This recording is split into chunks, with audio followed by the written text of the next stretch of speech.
Many may argue that it is the fear of the state that kept the people inside. But believe me, it is not the full truth. The full truth is Pakistan successfully came to infiltrate all important aspects of our civil society.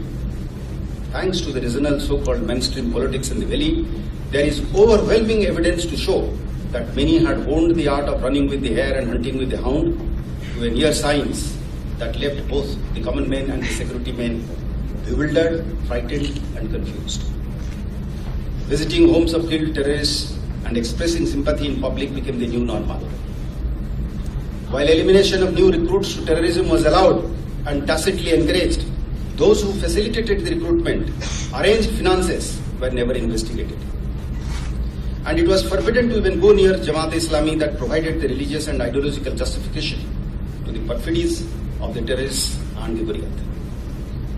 This was despite being an open secret that the Jamaat network was not only able to sabotage government efforts to normalize the situation, but also had a terror finance network that played a big role in mobilizing street protests.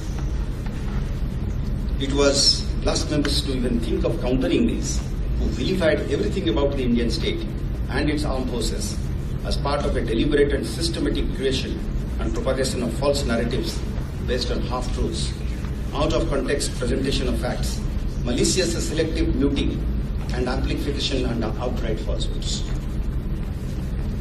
SP ranking officers were thrown behind bars and put alongside terrorists in jails for crimes they never committed.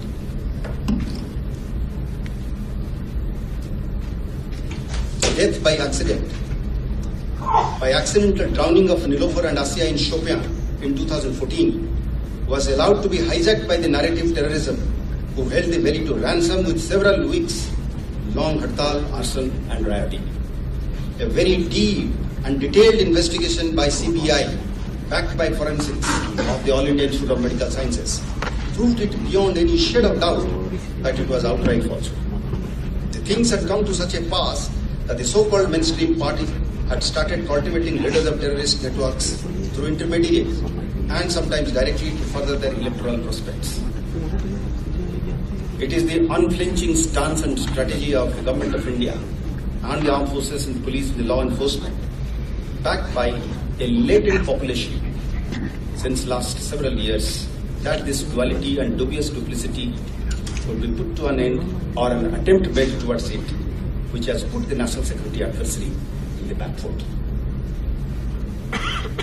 It is a call at the highest level of policy making that political and economic opportunities would no longer be the prerogative of a privileged few and would become available to one and all is one major reason why I believe the streets are keeping calm.